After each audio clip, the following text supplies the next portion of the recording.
Bienvenidos a Asamblea Legislativa Noticias y a la edición de esta semana. Estos son nuestros titulares. Legisladores preocupados por situación de migrantes en el CATEM. Diputados celebran que no se recorten fondos para la red de cuido. 182,000 personas están en lista de espera para una cirugía en la Caja Costarricense del Seguro Social.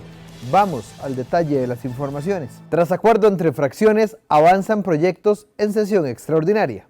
Los diputados terminaron de discutir las mociones de reiteración del expediente 23.107, que busca la prescripción de las deudas de la Caja Costarricense de Seguro Social. El legislador Eli Feinsack que explicó qué busca la propuesta de ley. Este proyecto de ley introduce en el Código de Normas y Procedimientos la definición de una carga parafiscal, que es básicamente un impuesto que no entra al presupuesto nacional, que se dirige a satisfacer las necesidades de un sector específico.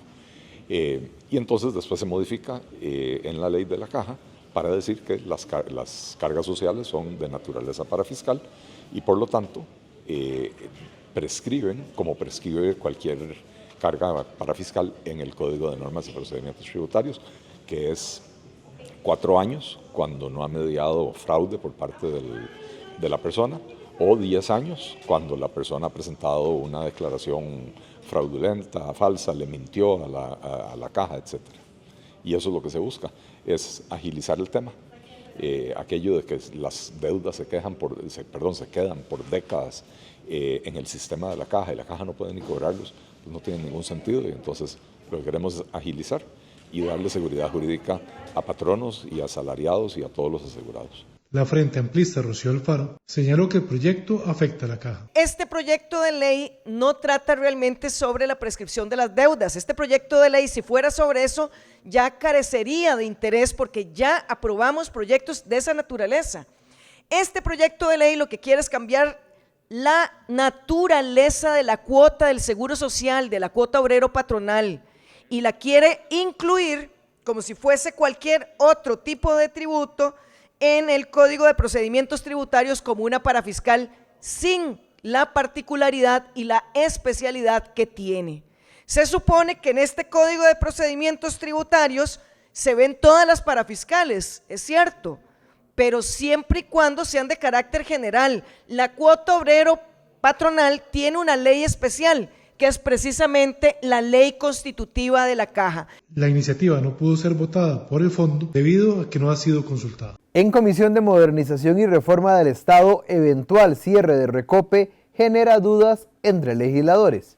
Los integrantes de la Comisión Especial de Modernización y Reforma del Estado escucharon las observaciones de varias organizaciones sobre el expediente 24.139 que propone el cierre de Recope. Cintia Guevara Rodríguez, gerente de la Asociación de Distribuidores de Costa Rica, dejó planteadas algunas dudas sobre la redacción del texto. Este proyecto tiene problemas de redacción y de técnica legislativa, hay conflicto de intereses entre las instituciones muy importantes a nivel legal.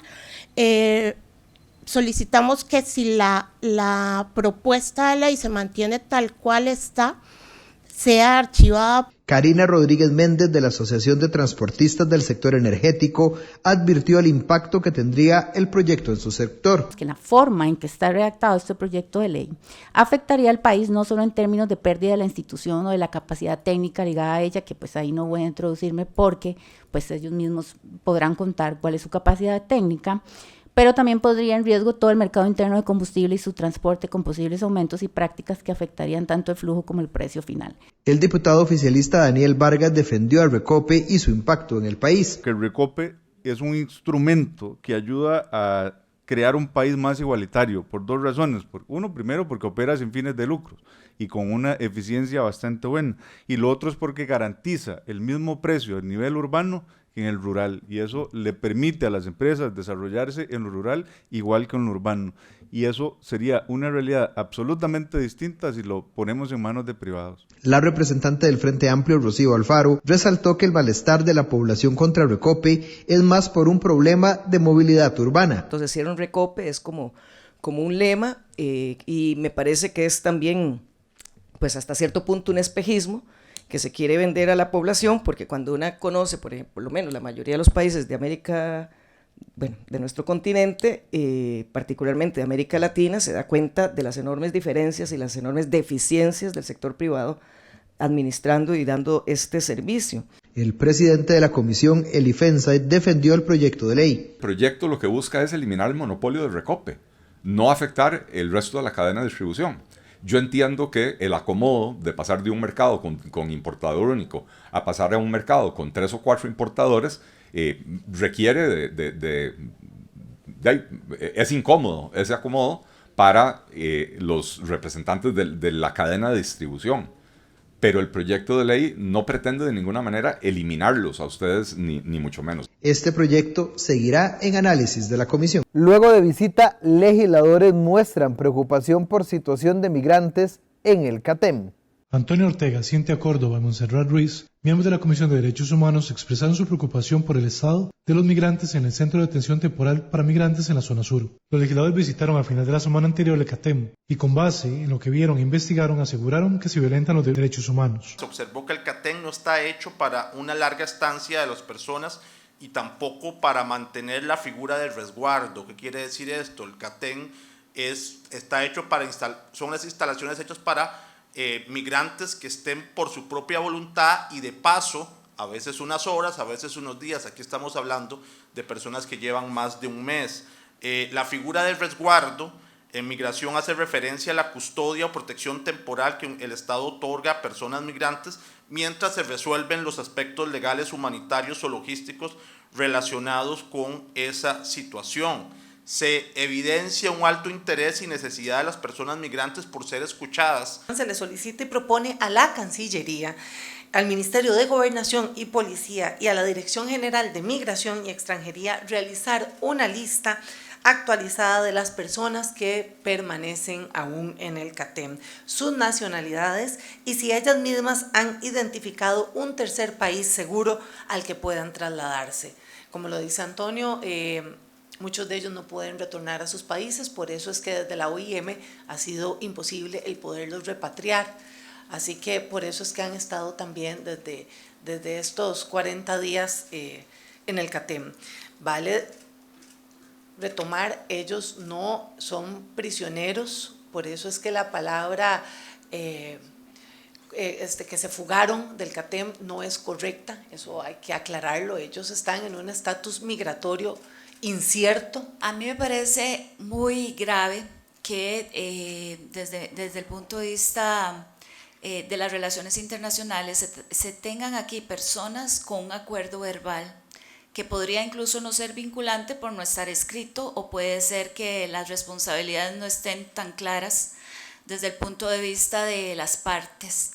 Entonces, para mí eso es lamentable, es algo que no debería volver a pasar y supongo que eso lo vamos a recoger luego, supongo, en el informe final que tengamos como Comisión de Derechos Humanos, pero es algo que lamentablemente pasó y que no debería volverse a dar. Los diputados aseguraron que regresarán a la CATEM para darle seguimiento al tema. Gerente médico de la Caja anuncia que 182,000 personas están en lista de espera para una cirugía en la institución.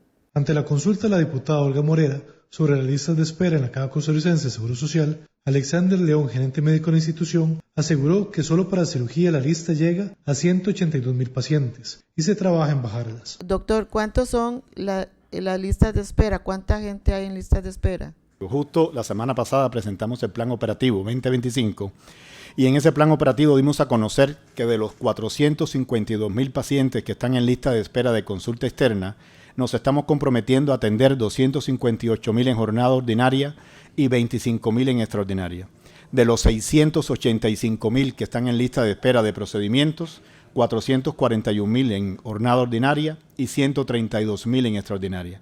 Y de los 188,000 en espera de alguna cirugía mayor, nos estamos comprometiendo a realizar 31,000 en ordinario y 9,000 en extraordinario. León llegó a referirse al expediente 24.015, Fortalecimiento de la Salud Pública, que se discute en la Comisión de Asuntos Económicos y busca establecer un marco regulatorio para declarar inopia en el país de médicos especialistas por el Ministerio de Salud para realizar la contratación de médicos. La legisladora Montserrat Ruiz señaló que apenas se está trabajando en buscar una solución. Apenas se está trabajando en una solución. Eso es un tema importante, no hay que confundir a los y las costarricenses. Se está trabajando en una solución, no es que está la solución. ¿Cómo vamos a confiar en el criterio de las mismas personas que, como señaló la diputada Guillén ayer, durante la presidencia del señor Álvaro Ramos en la Caja Costarricense del Seguro Social, cuando se procuró pagar salarios congelados durante la pandemia, lo que hicieron fue destituirlo? Coincido con el criterio de que las condiciones que ha promovido hoy la Caja Costarricense del Seguro Social han sido muy eficientes, y usted lo acaba de decir, en ahuyentar a los especialistas hasta que no se busque esa solución por medio de las mesas. Y la gerencia médica es la que debe cada día enfrentar esta realidad, doctor. María Marta Carballo resaltó la importancia de regionalizar. Quiero celebrar el tema de la regionalización que empiezan a implementar, doctor, porque yo lo vengo hablando desde el 2010. Desde que soy regidora municipal, uno de los temas que yo abarcaba era el tema del Hospital de Limón y de la falta de especialistas que existía desde entonces, y de la urgencia que tenía la Caja de implementar la regionalización. Así que me parece realmente un paso muy importante. Entonces, como aquí han querido centrarse que el proyecto es solamente un tema de traer médicos de afuera, lo cual no es cierto. El proyecto tiene muchísimos otros puntos muy valiosos. Los legisladores insistieron en avanzar en medidas para atacar las listas de espera. Diputados de la Comisión de Juventud, Niñez y Adolescencia celebran que Limas no recorte fondos para Red de Cuido. Los legisladores de la Comisión de Juventud, Niñez y Adolescencia celebraron la decisión de Limas de dejar sin efecto la resolución que a criterio de los diputados afecta a los menores a recortar recursos de las redes de cuido. La presidenta de Limas, Yoneli León, aseguró que se dejó sin efecto la resolución y las redes de cuido seguirán trabajando con normalidad. El presidente de la comisión, Carlos Felipe García, consultó si la decisión se da por una resolución o por una medida cautelar. Esta resolución se da a partir de alguna resolución, es una medida cautelar o si me pudiera ampliar un poco más en esos alcances. Bueno, vamos a ver, habían dos medidas cautelares que se habían interpuesto, una se nos había sido notificada el día de hoy, me parece, en la mañana, hoy en la mañana se nos notificó que una segunda medida cautelar que fue puesta, pero hoy en la mañana se nos notificó que una segunda medida cautelar dejaba sin efecto entonces esa resolución, pero que en todo caso desde el día de ayer ya nosotros desde la institución la habíamos dejado también sin efecto. El diputado Jonathan Acuña celebró el freno de la medida por parte de Limas. La fundamentación para tener que derogar los lineamientos es que no se realizó la debida coordinación con todos los actores de la red de cuidado. Y eso no lo digo yo, lo dice la resolución de anoche que ha venido a terminar de detener la aplicación de los lineamientos. Mauricio Alvarado señaló que el freno por parte de Limas se da por presión. Pero para mí está claro que esta decisión de suspender la vigencia de esta resolución,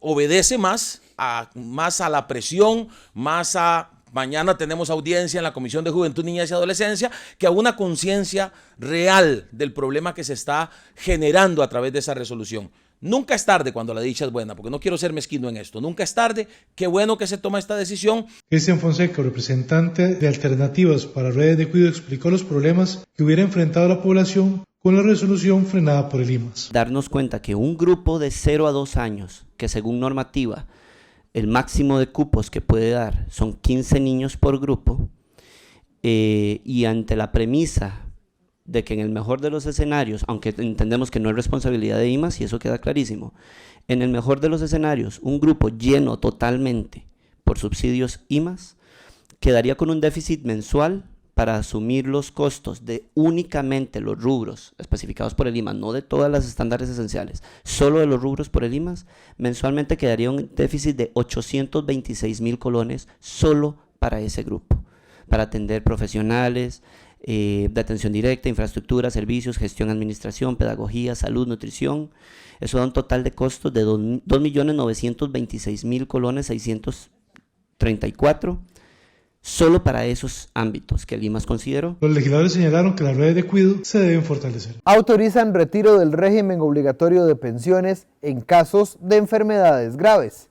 luego de agregar la posibilidad de que aquellas personas que por su enfermedad ya no puedan realizar el trámite y puedan definir un tercero para que realice las gestiones, los legisladores dieron su aval al expediente 22.299 que autoriza el retiro de forma anticipada del dinero del régimen obligatorio de pensiones complementarias en casos de enfermedad grave. Podrán optar por el retiro en un plazo de hasta 60 meses o por el retiro total de los recursos los afiliados y pensionados que tengan algunas de las siguientes condiciones y cumplan con los requerimientos establecidos. Enfrenten una enfermedad terminal debidamente certificada por la Caja Costarricense del Seguro Social. Enfrenten una condición grave de salud debido a una enfermedad o accidente que le genere alteraciones significativas en su estado de salud, que ponga en alto riesgo de muerte y cuyo tratamiento, según la medicina basada en evidencia, tiene escasas posibilidades razonables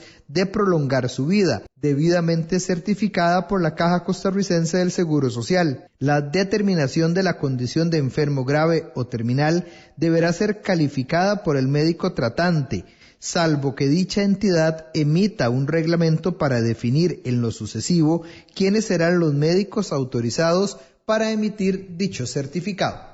Diputados de la Comisión de Discapacidad y Adulto Mayor advierten deficiencias en Ruta 32. Problemas con rotondas, pasos y puentes peatonales en la Ruta 32 siguen generando disconformidad en los diputados de la Comisión Especial de Discapacidad y Adulto Mayor, y para pedir cuentas se recibió a Efraín Celedón Leiva, ministro de Obras Públicas y Transportes, junto a los miembros de la unidad ejecutora, responsables de la fiscalización de la ampliación. Ante una consulta de la diputada Frente Amplista Priscila Vindas sobre los peligros para personas con discapacidad, el jerarca de gobierno reconoció las obras inconclusas. Sí se van a construir aceras, entonces eso puedo decirlo como un compromiso.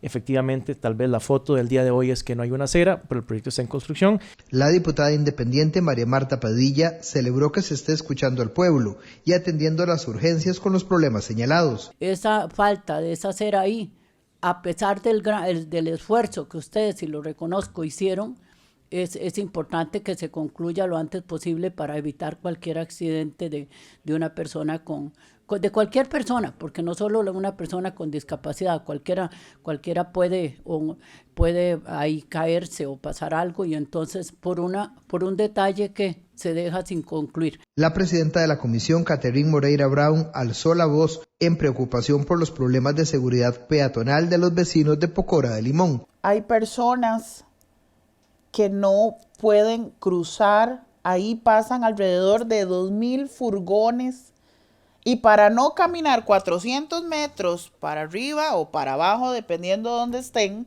para utilizar el puente tienen que cruzar esa intersección.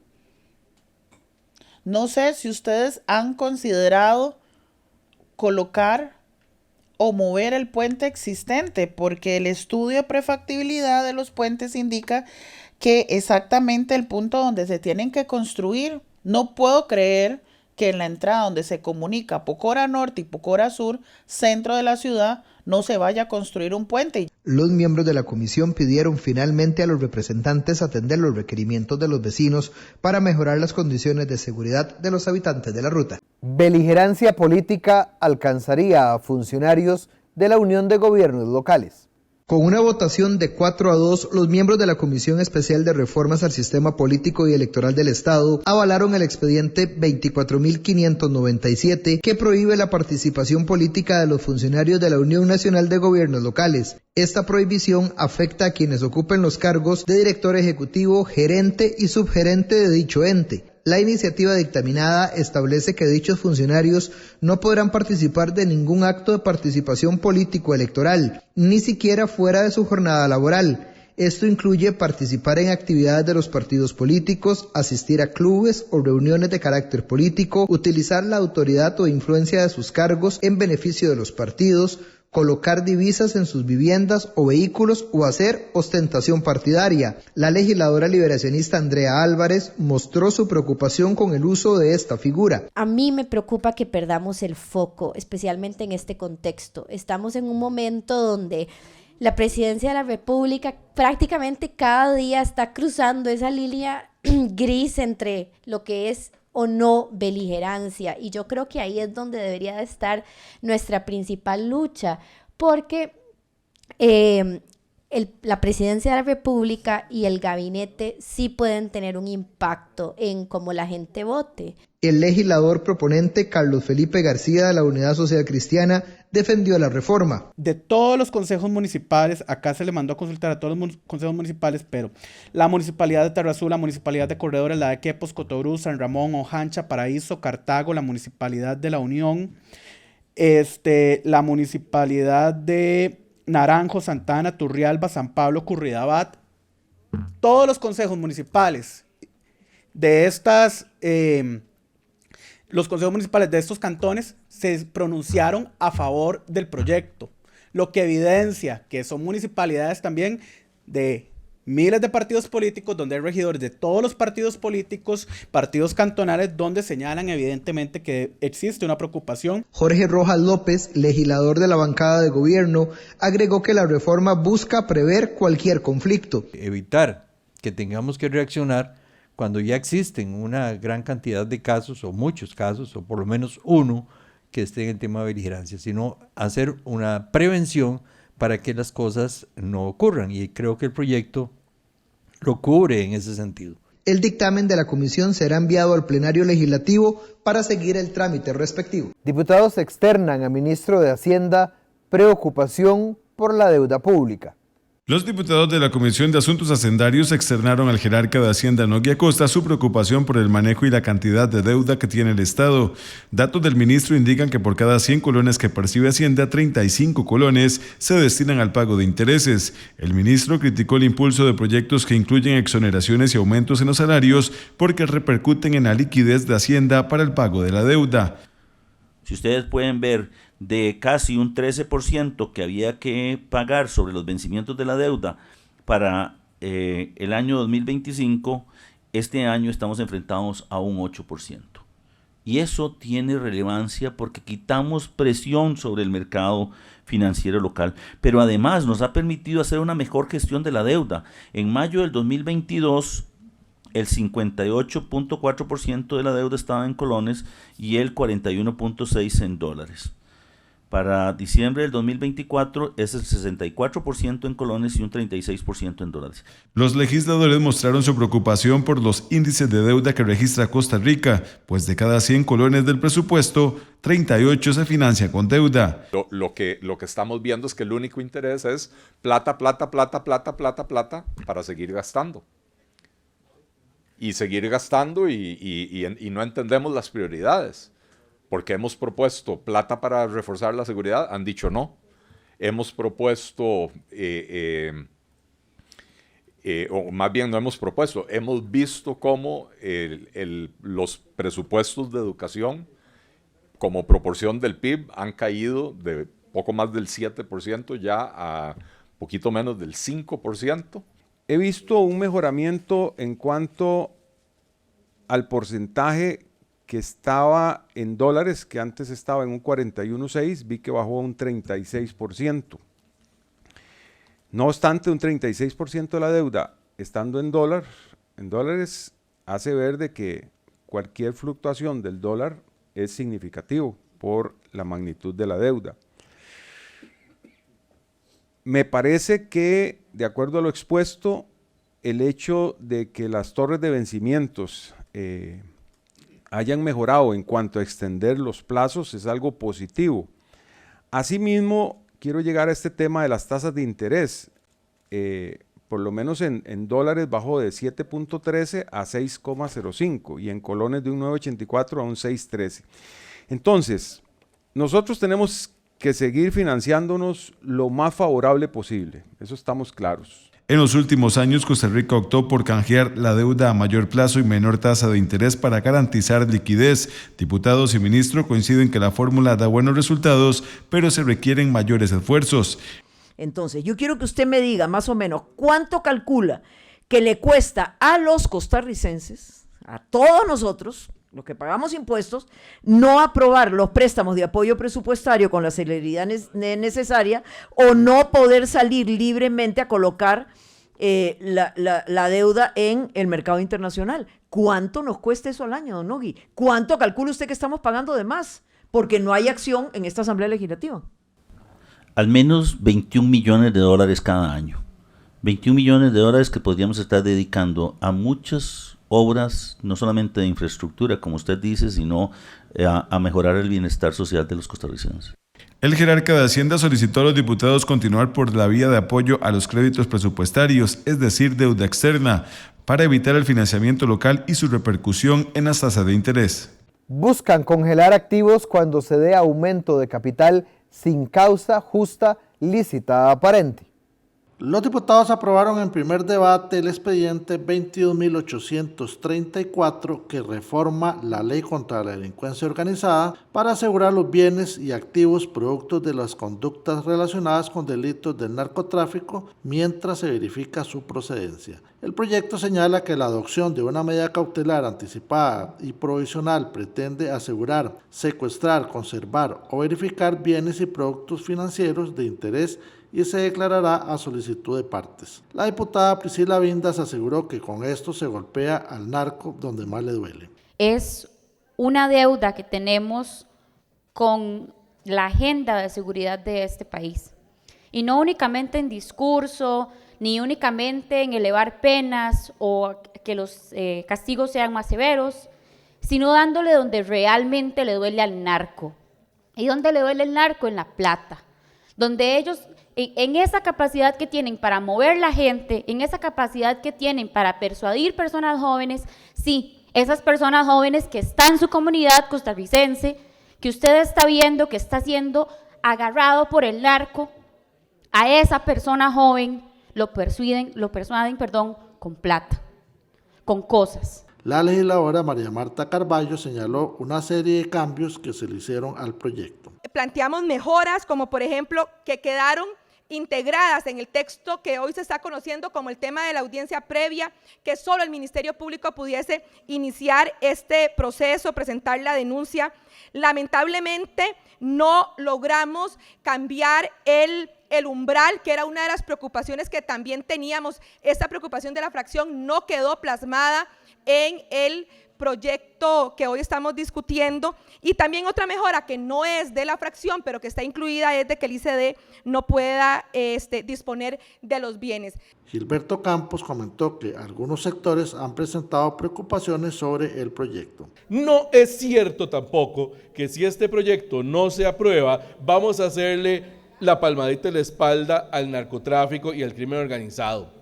No es cierto tampoco que la ley costarricense depende de este proyecto de ley que se va a aprobar para luchar contra el narcotráfico. La ley ya lo establece, ya establece la forma en la cual se puede presentar la denuncia. Los diputados aprobaron además el expediente 22.817 que busca que los agentes del organismo de investigación judicial que tengan portación de armas puedan pensionarse a los 55 años. Dictaminan propuesta que busca resellar proyecto que garantiza reglamento de leyes por parte del Poder Ejecutivo. Los diputados de la Comisión de Jurídicos dictaminaron en forma positiva el expediente 23.192 que obliga al Poder Ejecutivo a reglamentar en tiempo las leyes. Este proyecto fue votado en segundo debate por el plenario y luego vetado por el gobierno en febrero pasado. Este nuevo dictamen recomienda consultarlo a instituciones que no fueron tomadas en cuenta en el texto que fue aprobado inicialmente, así como resellar el veto del Ejecutivo. La iniciativa propone que las leyes sean reglamentadas en el plazo que indique el texto y en caso de que no se señale, que lo hagan en máximo de 6 meses. La diputada Joana Obando pidió apoyo al informe. El veto remitido por el Ejecutivo el 21 de febrero del 2025 se fundamenta en razones de oportunidad, conveniencia y constitucionalidad. No obstante, tras un análisis se observa que únicamente se desarrollan en este veto argumentos de constitucionalidad, omitiendo de manera evidente una explicación precisa sobre las cuestiones de oportunidad y conveniencia que ellos aducen. Esta omisión va a generar una incertidumbre y una falta de claridad en la argumentación del veto, impidiendo una evaluación objetiva sobre las verdaderas razones del Ejecutivo de vetar este proyecto. Daniela Rojas, de la Unidad Social Cristiana, proponente de la iniciativa, explicó. No es por este gobierno que se presentó esta iniciativa, que se presentó a a un mes de haber asumido la curul. Ustedes están reglamentando en este momento legislación que en los shows que hacen semanales, ha dicho ahí el presidente la necesidad y la irresponsabilidad de otros ejecutivos porque han pasado 6 años sin reglamentación. Invitaron a la diputada Carolina Delgado a la firma de una ley, de una reglamentación de cuando ella fue diputada la primera vez. Y ahí se habló de la irresponsabilidad de otros poderes ejecutivos. Y no es un incumplimiento de deberes no reglamentar. Es que en el Poder Ejecutivo en cualquier momento podemos estar cualquiera de los que estamos hoy aquí sentados y esta ley nos aplicaría a nosotros. Daniel Vargas del oficialismo reiteró que el informe jurídico del proyecto establece que las consultas obligatorias a la municipalidad del país y otras no se realizaron. No obstante, a pesar del mencionado informe, no se observa en el expediente del proyecto de ley número 23.192 que se les haya consultado a las instituciones mencionadas, lo cual lesiona los artículos 169 y 190 de la Constitución Política de nuestro país. Por lo anterior, en el ejercicio de las potestades consagradas en los artículos 125, 126 y 140, inciso 5 de la Constitución Política, el Poder Ejecutivo procedió a emitir veto sobre decreto legislativo número 10.656 a través del oficio MP-DMP-OF-0118-2025 del 28 de febrero de 2025 por razones de oportunidad, conveniencia y constitucionalidad. La propuesta también sanciona a los jerarcas ante el incumplimiento de la ley, es decir, que no reglamenten las leyes en el tiempo establecido. Exoneran del pago del impuesto de valor agregado los exámenes y tratamientos sobre cáncer de mama. Los diputados avalaron el expediente 23.992 que permite exonerar del impuesto del valor agregado los exámenes y tratamientos médicos relacionados con la detección del cáncer de mama, incluyéndolos en una tarifa reducida del 2% del IVA. Acercar más los exámenes a muchas mujeres y recordarles lo que ya hemos conversado a lo largo del tiempo en este plenario, y es que muchas veces la diferencia entre la vida y la muerte, especialmente en estos temas, se encuentra en la detección apropiada y temprana. Y para muchas personas entonces esto se convierte en un tema de tener plata o no tener plata. Los legisladores también dieron su apoyo al expediente 24.334 que faculta al Instituto de Desarrollo Rural, INDER, a realizar proyectos rurales ejecutados por terceros como los sujetos público-privados, transfiriendo recursos líquidos pero estableciendo procedimientos de control en la ejecución de los recursos transferidos en cumplimiento de proyectos rurales. Y es muy importante por varias razones. Uno, porque va a autorizar al INDER a facilitar la participación de los actores en el desarrollo territorial, según el marco de sus competencias. Y en esto me estoy refiriendo, por ejemplo, a asociaciones de desarrollo, asadas, cooperativas, etcétera.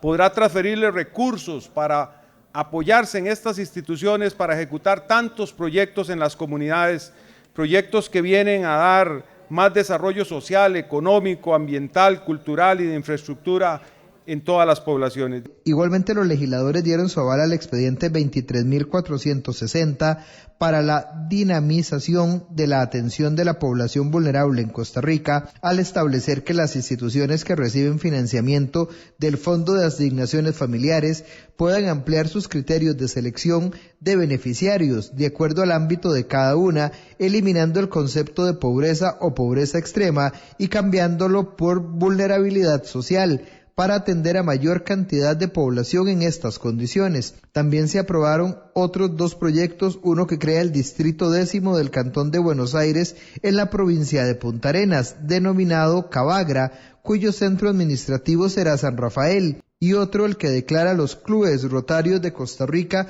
como institución benemérita de servicio social. Gracias por habernos acompañado en esta edición de Asamblea Legislativa Noticias. Lo esperamos en nuestra próxima edición.